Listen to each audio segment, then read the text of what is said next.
Programa Mães Amorosas, programa de responsabilidade do Ministério de Mulheres Evangélicas de Caetité.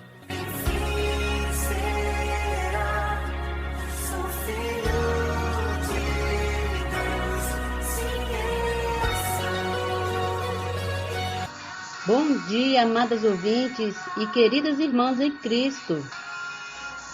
Está iniciando o programa Mães Amorosas, o Ministério de Mulheres da Igreja em Caetité. Este programa é feito com muito amor e carinho, especialmente para você.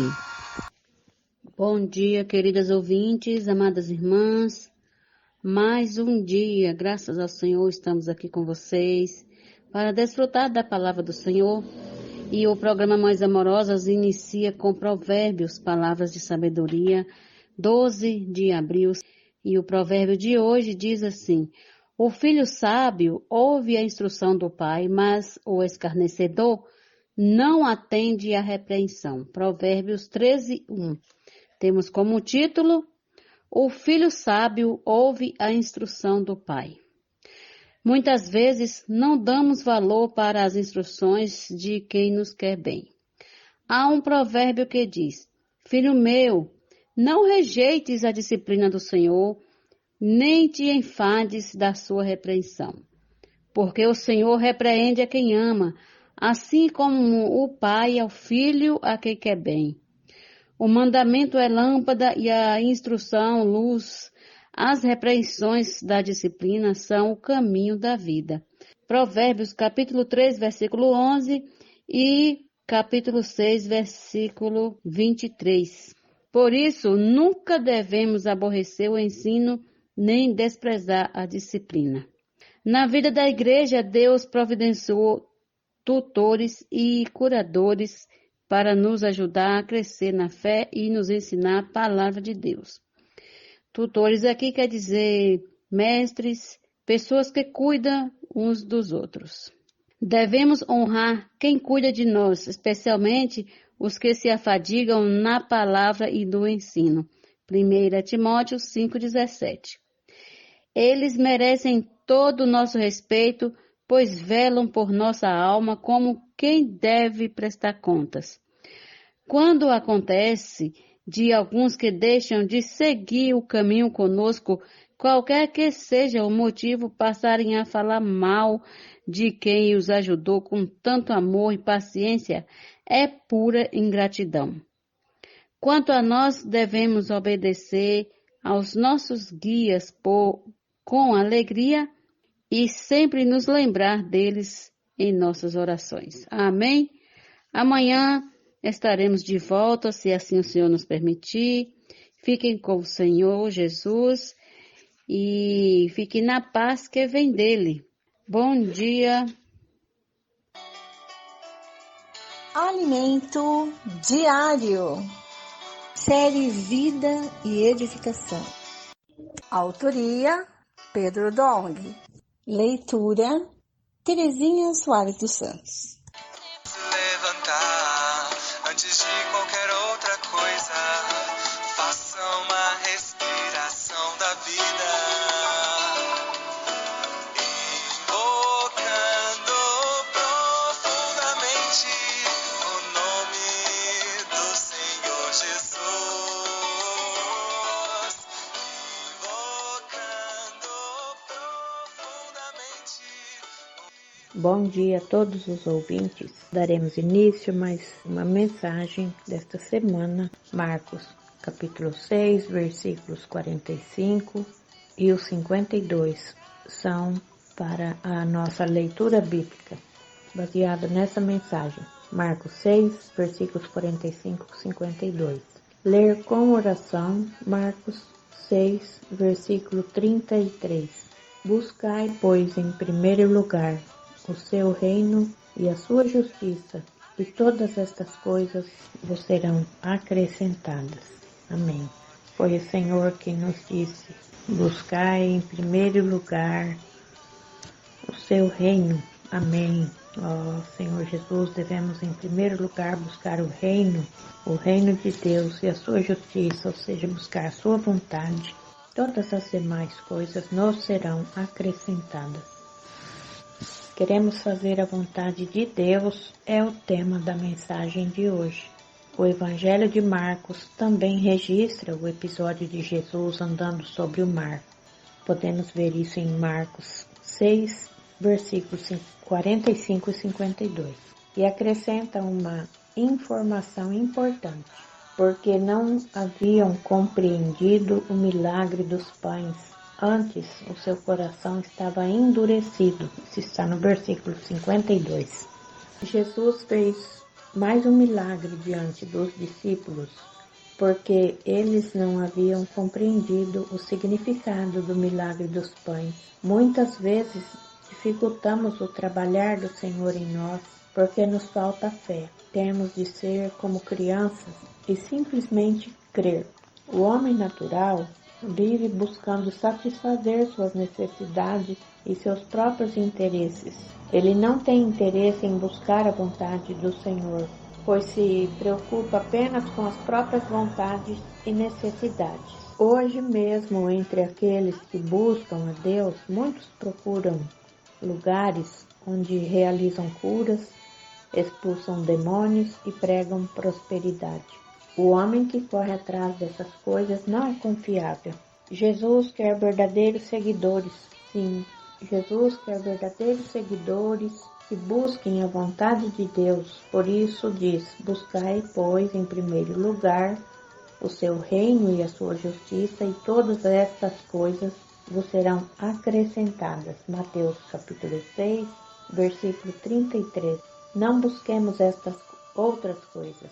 Busquemos em primeiro lugar o reino de Deus e sua justiça, e Ele nos dará o que necessitamos. No casamento em Caná da Galileia, quando o vinho acabou, o Senhor transformou a água em vinho.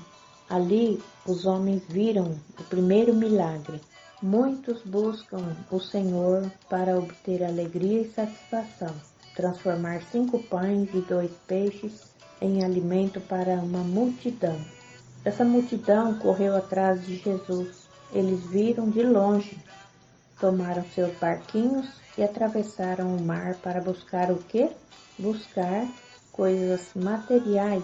Caro leitor, caro ouvinte, espero que você não busque o Senhor apenas pelas coisas materiais, para a satisfação de suas necessidades. Isso é o Senhor falando para nós, né, irmãos? Que todos tenhamos um coração de fazer a vontade de Deus. Queremos fazer sua vontade, mesmo que passemos por provações, pois amamos o Senhor. Ó Senhor Jesus, no capítulo 6 de João, a multidão queria proclamar Jesus rei. Então ele fugiu e retirou-se para o monte. O que a multidão buscava era um líder que lhe desse pão.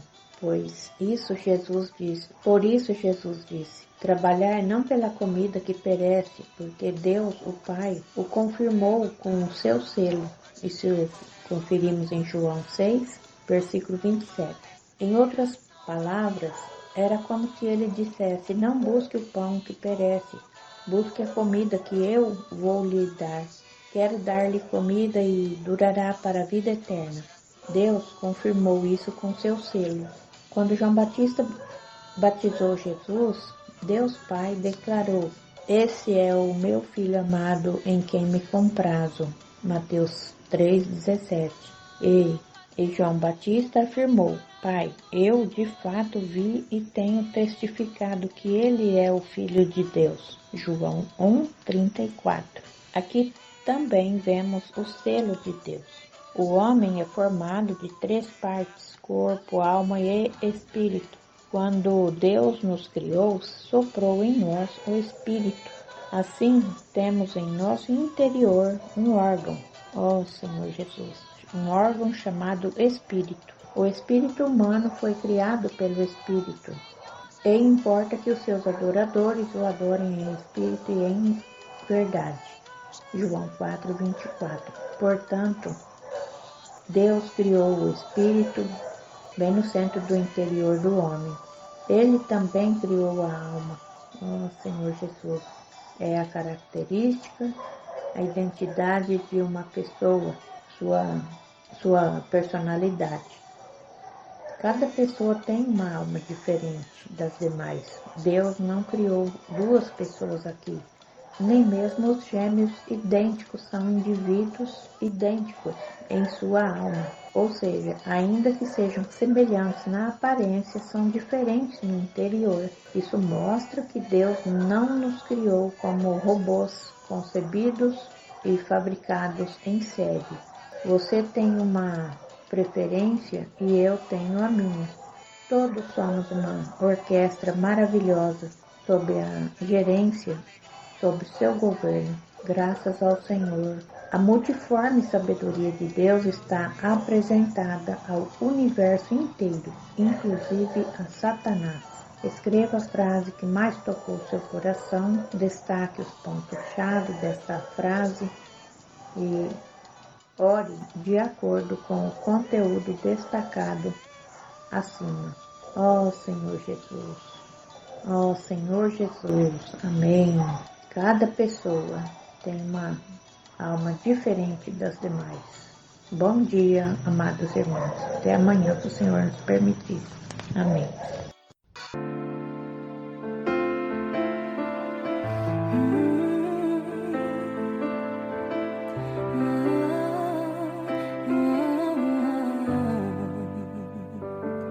Tua sã palavra chove sobre mim e meu coração se abre para ti. Bom dia, querida irmã, amado ouvinte. Estamos começando a nossa leitura bíblica diária com muita alegria, vencendo um dia de cada vez, né? Bom dia, amadas irmãs. Você está imersa na palavra?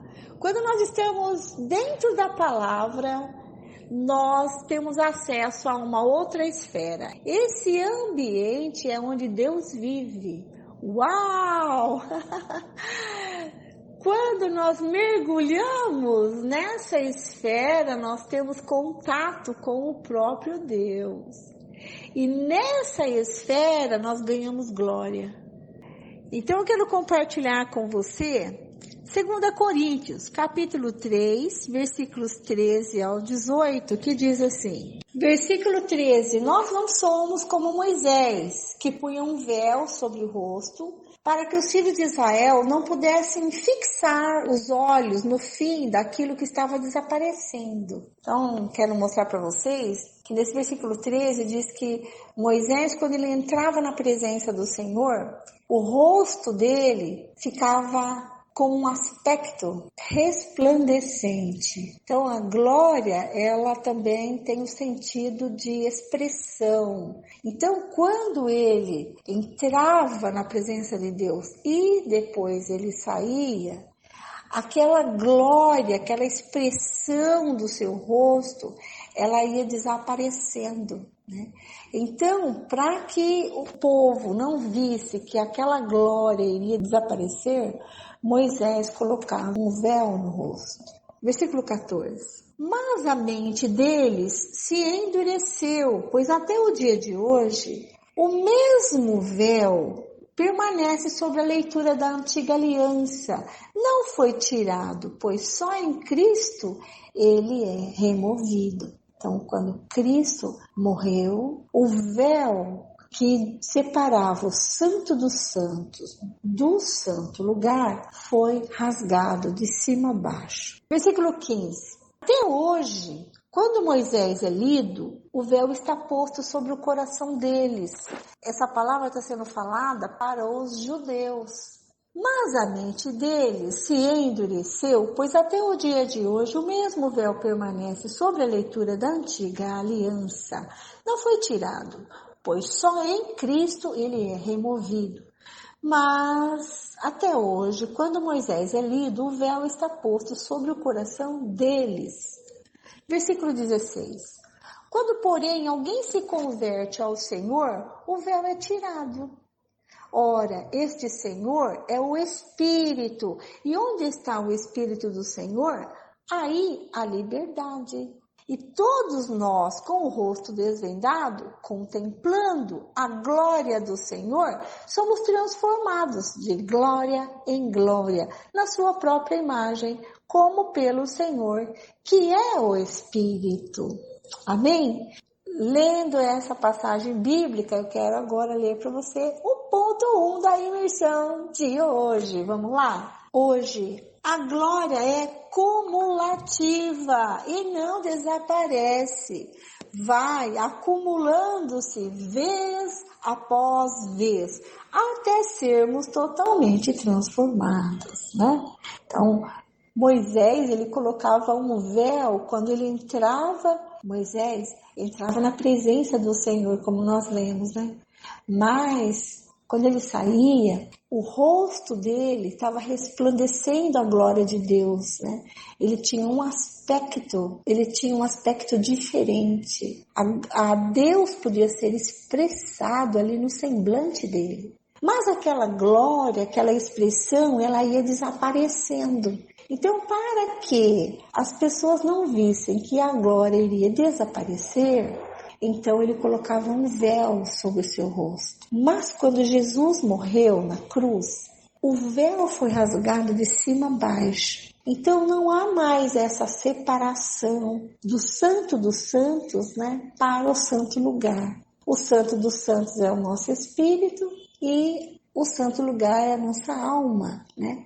Então, quando alguém é convertido, ele pode já entrar no Santo dos Santos, ele já pode entrar no Espírito.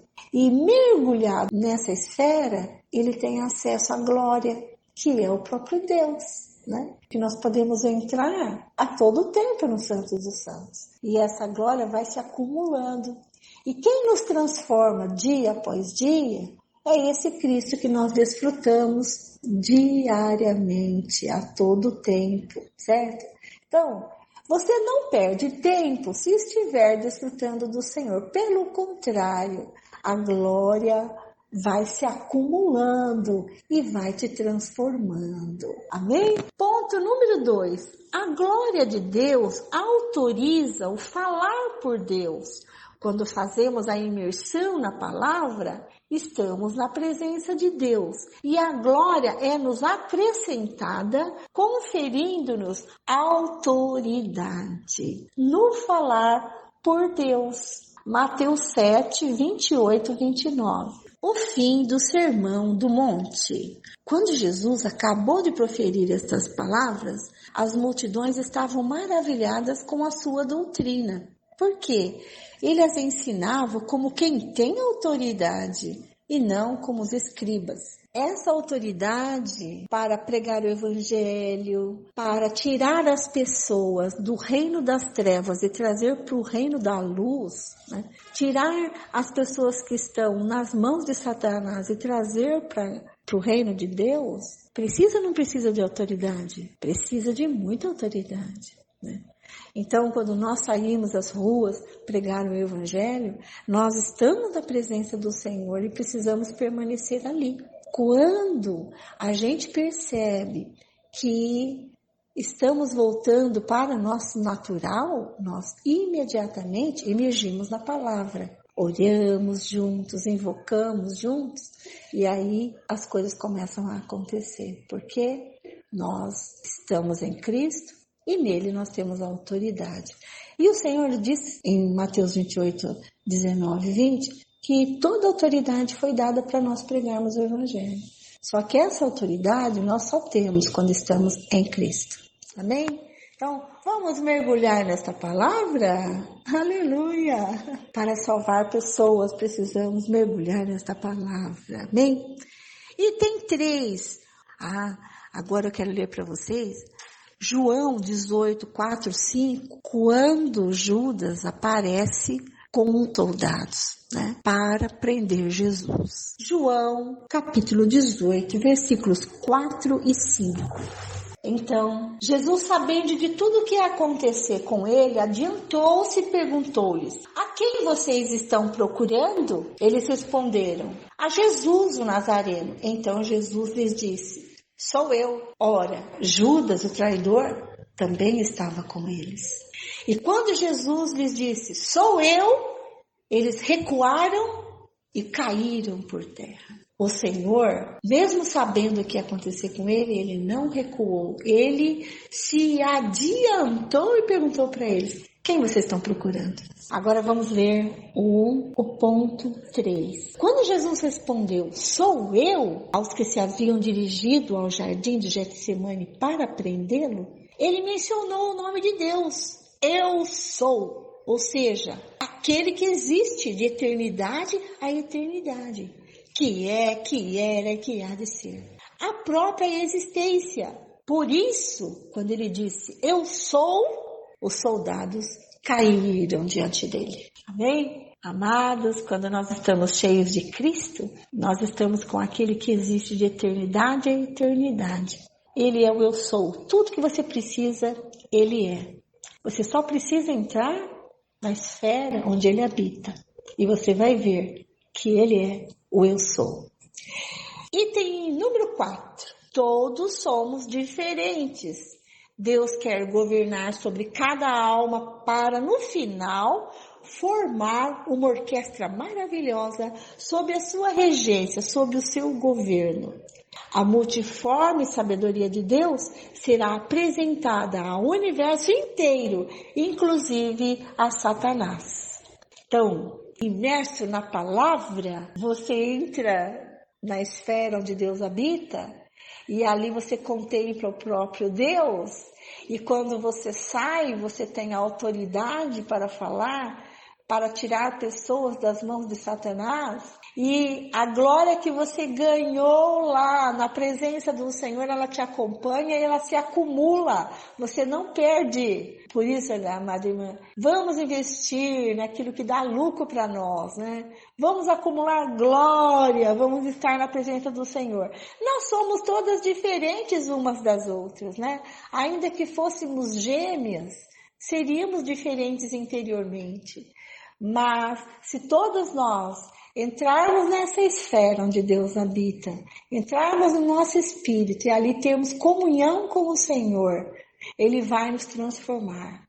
Porque todas nós vamos estar debaixo de um único governo, que é o próprio Deus. Amém? Estou imerso na palavra. Vamos emergir, vamos entrar, mergulhar sem medo nesta palavra que está nos transformando dia após dia. Aleluia! Essa foi a imersão de hoje. Agora eu quero pedir para você abrir a sua Bíblia em Josué, capítulo 5, e nós vamos ler até o capítulo 7, versículo 15. Vamos entrar nessa palavra? Amém. A circuncisão dos filhos de Israel, versículo 1.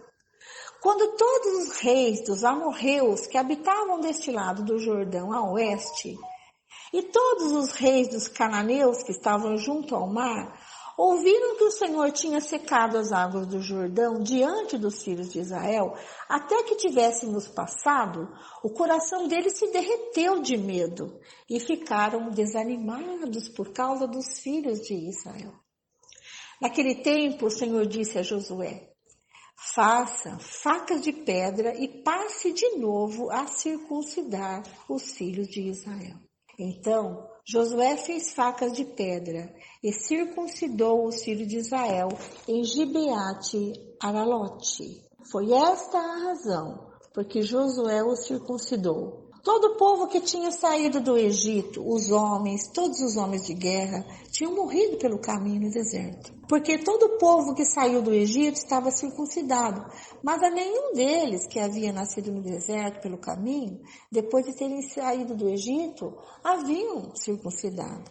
Porque os filhos de Israel andaram 40 anos pelo deserto, até desaparecer toda a nação, a saber, os homens de guerra que saíram do Egito, que não obedeceram à voz do Senhor, aos quais o Senhor tinha jurado que não lhes deixaria ver a terra que o Senhor, sob juramento, prometeu dar a seus pais, terra que mana leite e mel. Versículo 7. Porém, em seu lugar, pois os filhos deles, e a estes Josué circuncidou, estavam incircuncisos, porque não os circuncidaram no caminho. Depois que toda a nação foi circuncidada, ficaram no seu lugar no arraial até que sararam.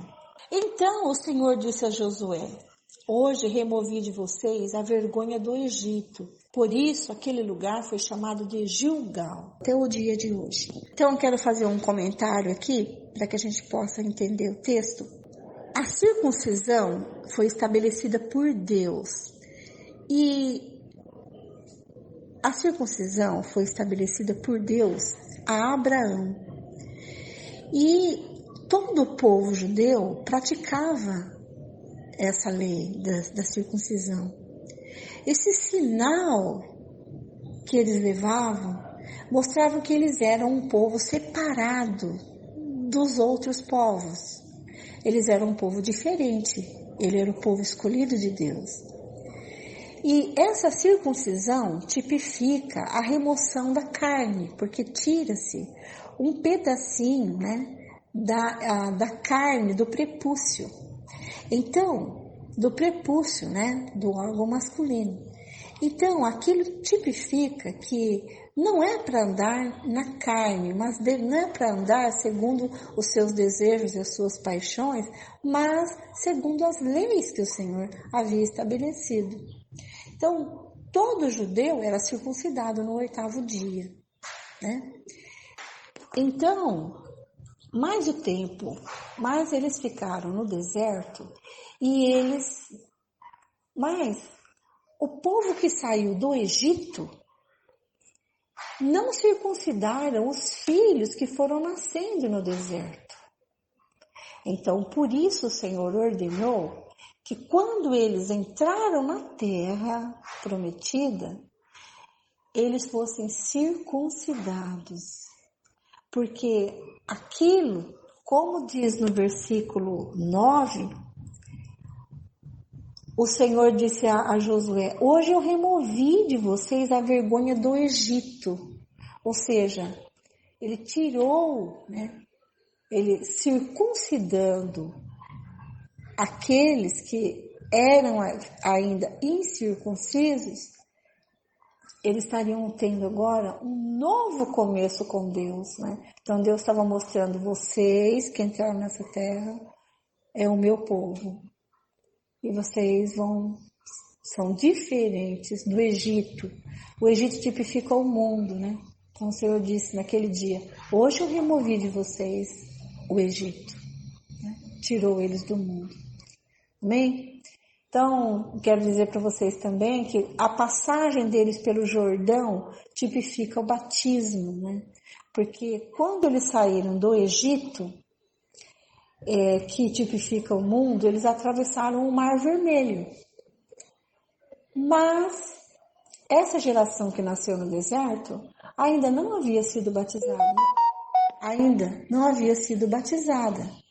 Então, o Senhor fez com que eles passassem pelas águas, né, atravessando o Rio Jordão. Isso também tipifica o batismo, né? Ali eles foram batizados, circuncidados e começaram uma nova vida com Deus. Amém? Vamos agora para a celebração da Páscoa, versículo 10.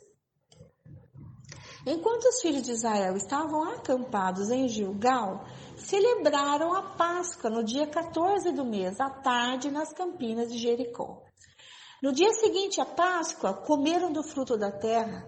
Nesse mesmo dia, comeram pães sem fermento e cereais tostados. Um dia, depois de terem comido do produto da terra, o maná cessou, e os filhos de Israel não mais o tiveram. Mas naquele ano, comeram do que foi colhido na terra de Canaã. Amém? Então aquela terra era tão rica, né, que o Senhor não precisava mais mandar comida do céu para eles, né, que era o maná. Então eles já estavam numa terra que produzia muito, né, cereais, frutas, né, e mel, né, uma boa terra. E ali eles começaram a comer de tudo que essa terra produzia, né? O príncipe do exército de Deus, versículo 13. Quando Josué estava perto de Jericó, levantou os olhos e olhou, e eis que se achava em pé diante dele um homem que trazia na mão uma espada. Josué se aproximou dele e perguntou: você é dos nossos ou dos nossos adversários? Ele respondeu: não sou nem uma coisa nem outra. Sou o príncipe do exército do Senhor e acabo de chegar. Então Josué se prostrou com o rosto em terra e o adorou. Ele disse: que diz meu senhor ao seu servo?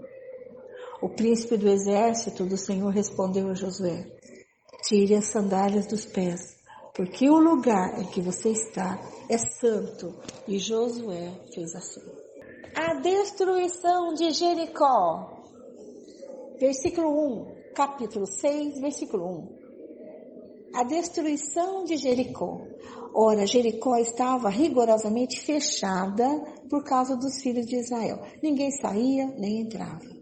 Então o Senhor disse a Josué: olhe, estou entregando em suas mãos a cidade de Jericó, o seu rei e os seus valentes. Vocês, todos os homens de guerra, devem rodear a cidade, marchando ao redor dela uma vez. Façam isso durante 6 dias. Versículo 4. 7 sacerdotes levarão 7 trombetas de chifre de carneiro adiante da arca. No 7º dia, rodeiem a cidade 7 vezes, e os sacerdotes tocarão as trombetas. Quando eles tocarem longamente a trombeta do chifre de carneiro, e vocês ouvirem o som dela, todo o povo gritará bem alto, e a muralha da cidade cairá. E o povo subirá nela, cada qual em frente de si.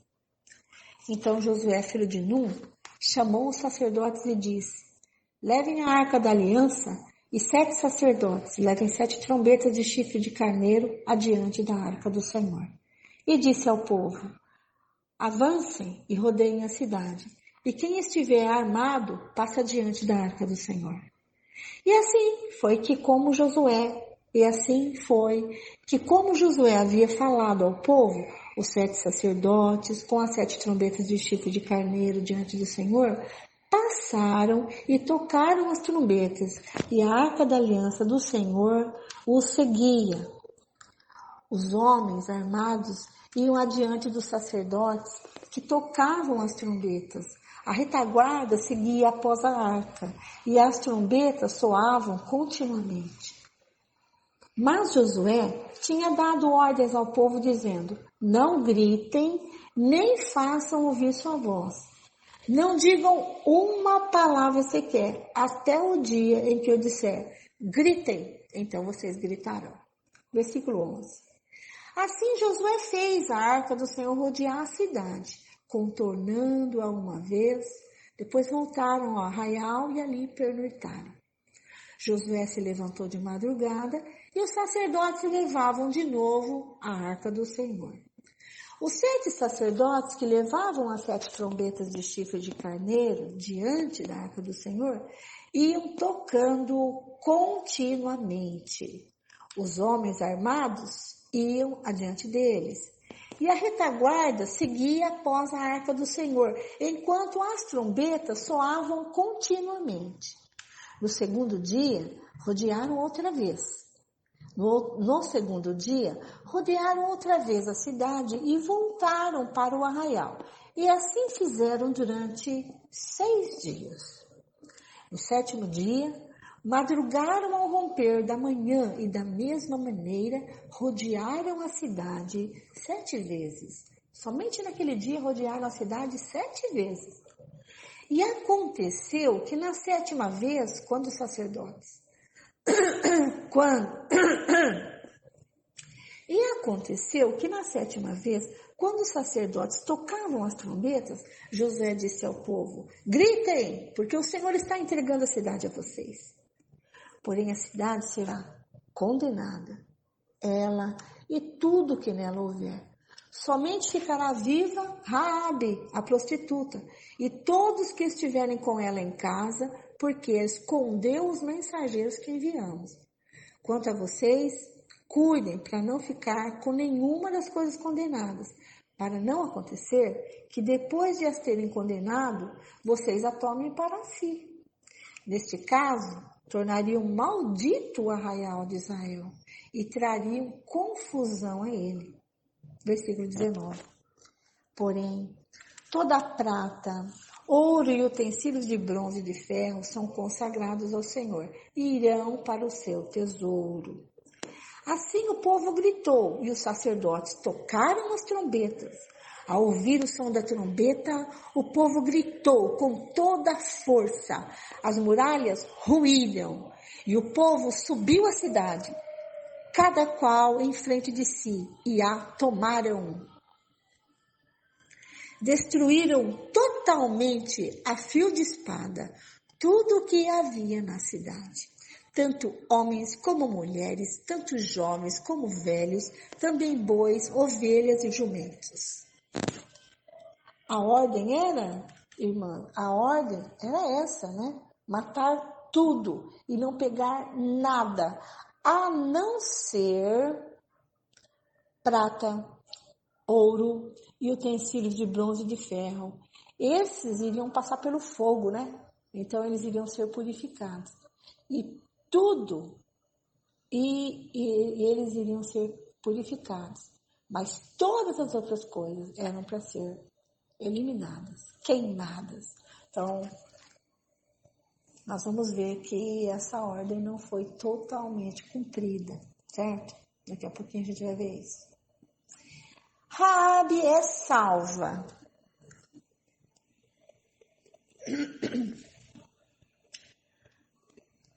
Eles obedeceram Josué, né? O príncipe do exército do Senhor falou com Josué, e aquele lugar onde ele apareceu para Josué era um lugar santo. Por quê? Porque o Senhor apareceu para ele ali. Né? Então, ele tirou a sandália do pé, porque foi ordenado isso para ele, ele obedeceu imediatamente. E então, o príncipe deu-lhe as ordens do que ele iria fazer, né? Sabemos que é o próprio Deus ali falando com ele, né? E dando a sua instrução, o que fazer, né? E ele obedeceu imediatamente, 100%, tudo que o Senhor falou, né? E por isso obtiveram êxito, né? Rodearam a cidade por 6 dias, uma vez por dia, mas no 7º dia, rodearam 7 vezes. E a palavra do Senhor se cumpriu, os muros caíram, eles puderam entrar e matar todos. Essa era a ordem e ela foi cumprida, né? Mas a gente vai ver que não foi totalmente cumprida, né? Raabe é salva. Versículo 22. Então Josué disse aos 2 homens que espiaram a terra: entrem na casa da prostituta e tirem-na de lá com tudo que ela tiver, como vocês juraram a ela. Então os jovens, os espias, entraram e tiraram Raabe, o seu pai, a sua mãe, os seus irmãos e tudo o que ela possuía. Tiraram também toda a sua parentela e os acamparam fora do arraial de Israel. Porém, queimaram a cidade e tudo o que havia nela, tão somente a prata, o ouro e os utensílios de bronze e de ferro deram para o tesouro da casa do Senhor.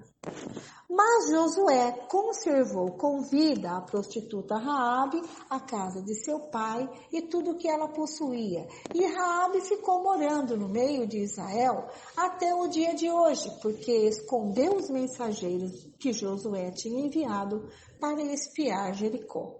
Naquele tempo, Josué fez o povo jurar e dizer: maldito diante do Senhor seja o homem que se levantar e reedificar esta cidade de Jericó. Com a perda do seu primogênito, lançará os seus alicerces, e à custa do filho mais novo, lhe colocará os portões.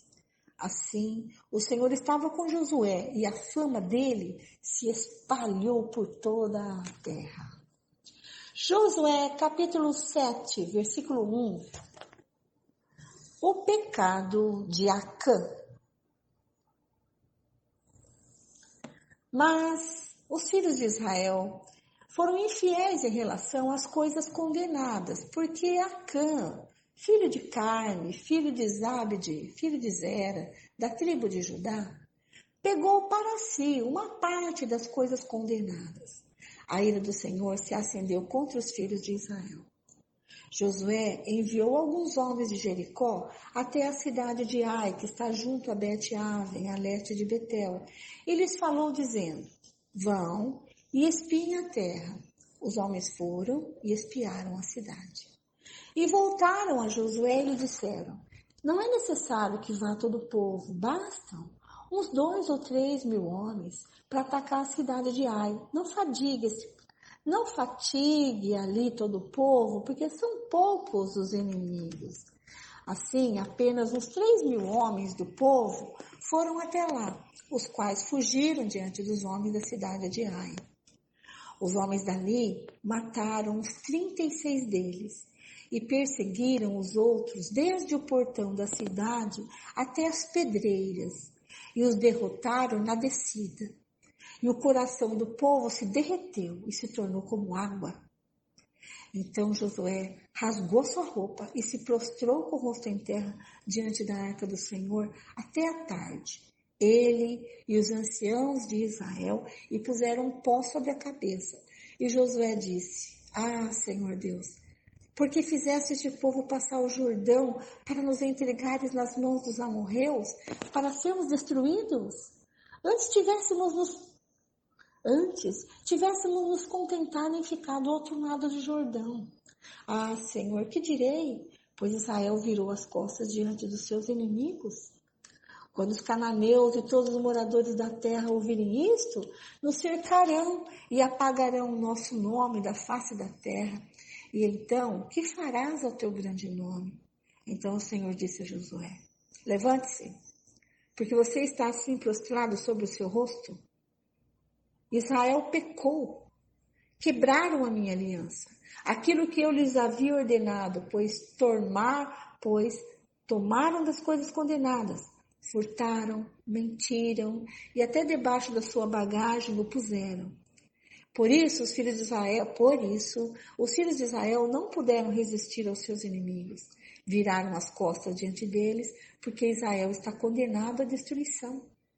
Não continuarei com vocês, se não eliminarem do meio de vocês a coisa roubada. Levante-se, santifique o povo e diga: santifique-se para amanhã, porque assim diz o Senhor Deus de Israel: há coisas condenadas no meio de vocês, ó Israel. Vocês não poderão resistir aos seus inimigos, enquanto não eliminarem do meio de vocês as coisas condenadas. Pela manhã, pois, vocês se apresentarão segundo as suas tribos. E a tribo que o Senhor designar por sorteio, se apresentará segundo as famílias, e a família que o Senhor designar se apresentará por casas, e a casa que o Senhor designar se apresentará homem por homem.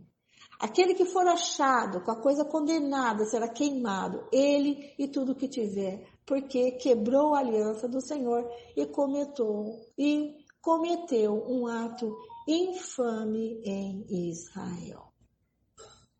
Nossa, termina a leitura aqui. Então, Senhor Jesus, nós trazendo essas experiências negativas, né, para a nossa vida pessoal, né? O Senhor sabe tudo, né, irmã? O Senhor sabe o que tem escondido no nosso coração, né? Às vezes a gente desobedece a palavra do Senhor, né? E não confessa algo que está dentro da gente. Não elimina aquilo. E aquilo fica nos incomodando, né? Nossa consciência fala e a gente não obedece. Mas quando nós mantemos essas coisas negativas dentro de nós, um pecado não confessado, né? Um ato que a gente fez que não é justo. É certo que nós não estamos agradando o Senhor, né? Por isso, se temos alguma coisa oculta dentro de nós, devemos confessar ao Senhor, né? Eliminar essas coisas. Hoje nós temos o sangue de Cristo. Ele nos perdoa de todo pecado. E aí nós voltamos a ter comunhão com o Senhor, né? E podemos entrar na tua presença, podemos mergulhar na tua palavra, podemos nos encher da sua glória, né? E prosseguir. Bem? E assim a palavra do Senhor continua trabalhando em nós. Então não vamos deixar nada escondido. Vamos contar tudo para o Senhor e deixar as coisas do Egito para trás, né? Louvado seja o Senhor. Fiquem com a irmã Lene, que dá continuidade à leitura de hoje. E até amanhã, se Deus quiser. Hoje vamos ler Salmos, capítulo 81, Provérbios, capítulo 13, versículo 1, o Evangelho de Lucas, capítulo 15, começando com Salmos. Exortação a louvor e obediência. Cantem de júbilo a Deus, força nossa, celebrem o Deus de Jacó. Cantem louvores e façam soar os tamborins, a suave harpa e também a lira. Toquem a trombeta na festa da lua nova, na lua cheia, dia da nossa festa. É preceito para Israel, é prescrição do Deus de Jacó. Ele o ordenou como lei a José, ao marchar contra a terra do Egito. Ouvi uma linguagem que eu não conhecia, dizendo: livrei os seus ombros do peso, e as mãos de vocês ficaram livres dos cestos. Na angústia vocês clamaram, e eu os livrei. Do esconderijo do trovão eu lhes respondi.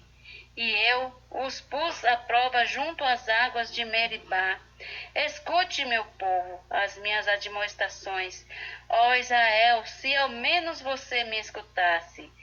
Não haja no meio de vocês nenhum Deus estranho, nem se prostrem diante de um Deus estrangeiro. Eu sou o Senhor, o Deus de vocês, que os tirei da terra do Egito. Abram bem a boca e eu a encherei. Mas o meu povo não escutou a minha voz, Israel não quis saber de mim. Assim deixei que andassem na teimosia do seu coração e seguissem as suas próprias inclinações. Ah, se meu povo me escutasse, se Israel andasse nos meus caminhos, eu derrotaria logo os seus inimigos e voltaria a minha mão contra os seus adversários. Os que odeiam o Senhor se submeteriam a ele, e isto duraria para sempre. Mas a vocês eu sustentaria com o trigo mais fino e os saciaria com o mel que escorre da rocha. Agora, Provérbios, capítulo 13, versículo 1. O filho sábio ouve a instrução do pai, mas o zombador não dá ouvidos à repreensão. Agora, o Evangelho de Lucas, capítulo 15.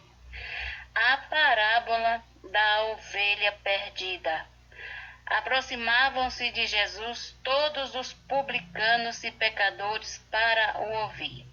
Os fariseus e os escribas murmuravam, dizendo: este recebe pecadores e come com eles. Então Jesus lhe contou esta parábola.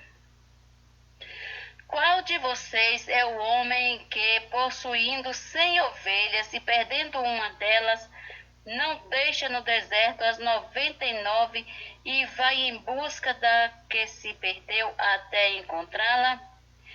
E quando a encontra, põe-na sobre os ombros, cheio de alegria, e indo para casa, reúne os amigos e vizinhos, dizendo-lhes: alegre-se comigo, porque já achei a minha ovelha perdida.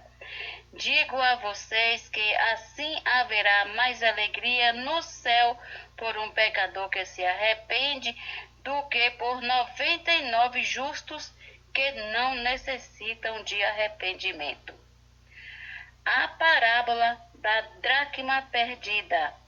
Ou qual é a mulher que, tendo 10 dracmas, se perder uma delas, não acende a lamparina, vai à casa e a procura com muito empenho até encontrá-la? E quando a encontra, reúne as amigas e vizinhas, dizendo: alegrem-se comigo, porque achei a dracma que eu tinha perdido. Eu afirmo a vocês que a mesma alegria existe diante dos anjos de Deus por um pecador que se arrepende. A parábola do filho perdido. Jesus continuou: certo homem tinha 2 filhos. O mais moço deles disse ao pai: Pai, quero que o Senhor me dê a parte dos bens que me cabe. E o pai repartiu os bens entre eles. Passados não muitos dias, o filho mais moço, ajuntando tudo o que era seu, partiu para uma terra distante e lá desperdiçou todos os seus bens, vivendo de forma desenfreada. Depois de ter consumido tudo, sobreveio àquele país uma grande fome e ele começou a passar necessidade. Então foi pedir trabalho a um dos cidadãos daquela terra e este o mandou para os seus campos a fim de cuidar dos porcos. Ali ele desejava alimentar-se das alfarrobas que os porcos comiam, mas ninguém lhe dava nada. Então, caindo em si, disse: quantos trabalhadores de meu pai têm pão com fartura e eu aqui estou morrendo de fome. Vou me arrumar, voltar para o meu pai e lhe dizer: Pai, pequei contra Deus e diante do Senhor. Já não sou digno de ser chamado de seu filho. Trate-me como um dos seus trabalhadores. E, arrumando-se, foi para o seu pai. Vinha ele ainda longe quando seu pai o avistou e, compadecido dele, correndo, o abraçou e beijou. E o filho lhe disse: Pai, pequei contra Deus e diante do Senhor. Já não sou digno de ser chamado de seu filho. O pai, porém, disse aos servos: tragam depressa a melhor roupa e vistam nele. Ponha um anel no dedo dele e sandálias nos pés. Tragam e matem o bezerro gordo. Vamos comer e festejar, porque este meu filho estava morto e reviveu, estava perdido e foi achado. E começaram a festejar. Ora, o filho mais velho estava no campo. Quando voltava, ao aproximar-se da casa, ouviu a música e as danças. Chamou uns dos empregados e perguntou o que era aquilo. E ele afirmou: o seu irmão voltou, e por tê-lo recuperado com saúde, o seu pai mandou matar o bezerro gordo. O filho mais velho se indignou e não queria entrar. Saindo, porém, o pai procurava convencê-lo a entrar, mas ele respondeu ao seu pai: faz tantos anos que sirvo o Senhor e nunca transgredi um mandamento seu, mas o Senhor nunca me deu um cabrito sequer para fazer uma festa com os meus amigos. Mas quando veio esse seu filho que sumiu com os bens do Senhor, gastando tudo com prostitutas, o Senhor mandou matar o bezerro gordo para ele. Então o pai respondeu: meu filho, você está sempre comigo, tudo o que eu tenho é seu. Mas era preciso festejar e alegrar-se, porque este seu irmão estava morto e reviveu, estava perdido e foi achado. História linda. Graças ao Senhor, terminamos mais um dia de leitura bíblica. Até amanhã, se assim o Senhor nos permitir. Bom dia! Desde o momento em que te conheci, porção preciosa da fé recebi.